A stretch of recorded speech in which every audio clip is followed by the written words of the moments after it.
Kemarau bagi umat manusia itu adalah ujian. Assalamualaikum warahmatullahi wabarakatuh. Mudah-mudahan kita semua masih tetap dalam ridhonya Allah. Sebelum lanjut, jangan lupa subscribe, like, komen, dan share. Badan Meteorologi, Klimatologi, dan Geofisika memprediksi musim kemarau tahun ini akan lebih kering, terasa panas terik, dan waktu lebih lama daripada tahun sebelumnya.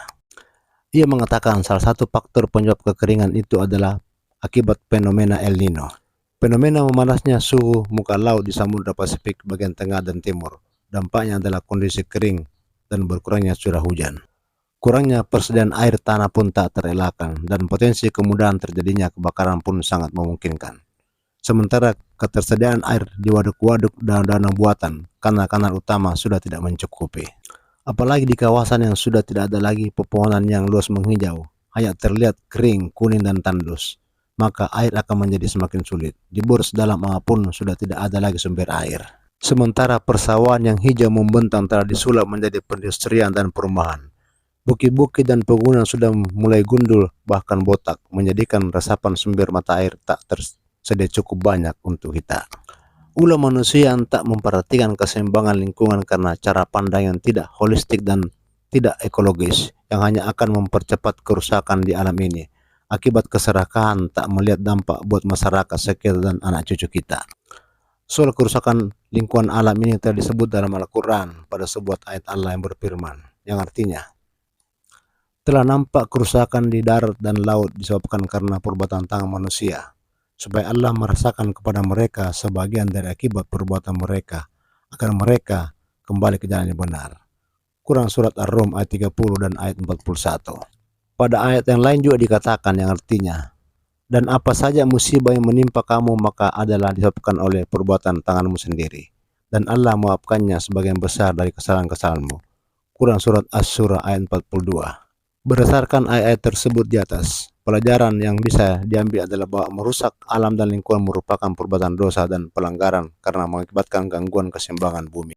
Ketidakseimbangan itu mengakibatkan siksaan kepada manusia. Semakin banyak perusakan terhadap lingkungan, semakin besar pula dampak buruknya terhadap manusia, termasuk akan berdampak kepada manusia yang tidak berdosa di sekitarnya, baik pada musim penghujan dengan timbulnya banjir dan longsor, maupun pada musim kemarau dengan adanya kekurangan sumber air dan kekeringan tanah.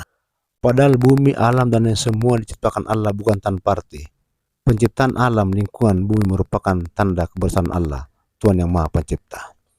Ini seperti Allah disebutkan dalam Al-Quran yang artinya, dan di bumi itu tempat tanda-tanda kuasaan Allah bagi orang-orang yang yakin. Quran Surat As-Sariyat ayat 51. Ujian kemarau panjang. Menanggapi musim kemarau panjang dan perubahan iklim global yang pernah terjadi pada tahun 2015, dibahas dalam deklarasi Islam tentang perubahan iklim di Istanbul.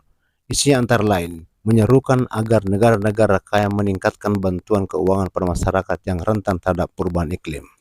Deklarasi Islam tentang perubahan iklim tersebut menyikapi dampak akumulatif perubahan iklim yang berlipat ganda yang ternyata meninggahi di banyak negara Muslim. Berbagai dampak akumulatif itu bukan hanya adanya bencana alam, namun juga sampai kegagalan pertanian dan peternakan dan kian memburuknya kualitas lingkungan hidup. Ditambah dengan konflik politik perebutan kekuasaan berkepanjangan terjadi di negara-negara tersebut, membuat pembangunan dan perbaikan ekonomi umat tidak bisa terlaksana untuk memperbaiki keadaan. Akhirnya, orang-orang miskin tidak berpendidikan dan tidak berketerampilan yang memadai berbondong-bondong migrasi ke wilayah urban untuk melakukan apa saja untuk bertahan hidup. Menduduki lahan di mana saja, di bantaran sungai, di bawah kolong jembatan dan tempat lain yang tidak layak dan kumuh, dan mereka melakukan pekerjaan apa saja untuk mendapatkan sesuap nasi. Keadaan ini menimbulkan banyak dampak negatif. Selain berlanjutnya kemiskinan yang terjadi, juga ada perusakan lingkungan hidup. Lingkungan hidup di banyak negara Muslim termasuk paling kotor di dunia, sejak dari lingkungan pemukiman sampai sungai. Bahkan dapat menyebabkan tindak kriminalitas, pergaulan bebas, jual diri, hingga kesenjangan sosial yang makin menganga. Tentang menjaga lingkungan ini, Majelis Ulama Indonesia sebenarnya pernah mengeluarkan fatwa MUI nomor 22 tahun 2011 tentang pertambangan ramah lingkungan, Fatwa MUI nomor 47 2014 tentang pengolahan sampah untuk pencegahan kerusakan lingkungan, dan Fatwa MUI nomor 4 tahun 2015 tentang pelestarian satwa langka untuk keseimbangan ekosistem. MUI Pusat bahkan sejak 2010 memiliki lembaga pemeliharaan lingkungan hidup dan sumber daya alam. Namun, demikianlah ulah tangan manusia sehingga manusia juga yang menanggung akibatnya. Adapun dari sisi akidah, tentu saja pada akhirnya Allah jualah yang menurunkan hujan dari langit untuk menyerahi planet bumi yang didiami oleh manusia karena salah satu keperluan dasar manusia adalah air. Namun kekuasaan Allah juga yang mampu menahannya tidak turun hujan berhari-hari hingga berbulan-bulan sekalipun. Menunjukkan kekuasaan Allah, silakan bisakah manusia membuat hujan buatan yang bisa membasahi bumi berhari-hari atau berbulan-bulan?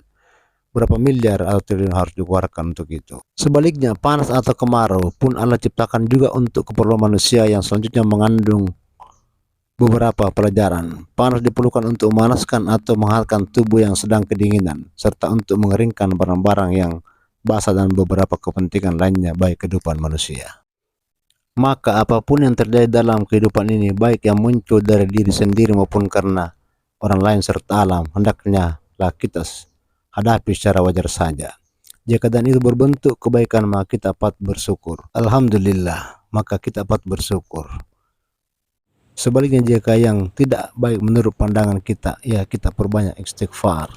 Jika ada sesuatu yang di luar batas kemampuan kita, maka sebaiknya kita perbanyaklah ungkapan kalimat tasbih kepada Allah, karena pasti semua adalah kehendak Allah semata. Dengan perbanyak istighfar, kaitannya dengan musim kemarau, insya Allah akan dapat mengundang awan untuk segera menurunkan hujan dengan kuasa Allah. Pada ayatnya Allah menekankan yang artinya, maka aku katakan kepada mereka, mohonlah ampun kepada Tuhanmu, sesungguhnya Dia adalah Maha Pengampun. Niscaya Dia akan mengirimkan hujan kepadamu dengan lebat dan memperbanyak harta dari anak-anakmu dan mengadakan untukmu kebun-kebun dan mengadakan pula di dalamnya untukmu sungai-sungai. Quran Surat Nuh ayat 71.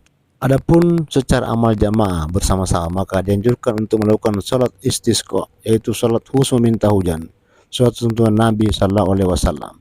Ini seperti disebutkan dalam sebuah hadis yang diriwayatkan oleh Imam Bukhari dan Imam Muslim dari Abdullah bin Sa'id radhiyallahu anhu bahwa Nabi Shallallahu Alaihi Wasallam pernah keluar menuju tanah lapang, kemudian salat istisqa. Beliau menghadap kiblat dan membalik kain pakaian serta tangan beliau. Sahabat Ibnu Abbas radhiyallahu anhu menambahkan bahwa Rasulullah Shallallahu Alaihi Wasallam ketika keluar untuk melaksanakan salat istisqa, beliau berjalan dengan tunduk, tawadhu, khusyuk dan penuh perendahan diri kepada Allah Subhanahu Wa Taala. Akhirnya semua pun yang terjadi pada diri kita dan alam semesta banyak mengandung hikmah, pembelajaran hingga peringatan. Mengingatkan kita manusia yang banyak tersilap dan tersalah agar segera menuju istighfar dan taubat. Astagfirullahaladzim. Mudah-mudahan kita masih tetap dalam ridhonya Allah. Terima kasih telah menonton. Jangan lupa like, subscribe, komen. Wallahul muwaffiq ila aqwamit thoriq. Wassalamualaikum warahmatullahi wabarakatuh. Irwan Story.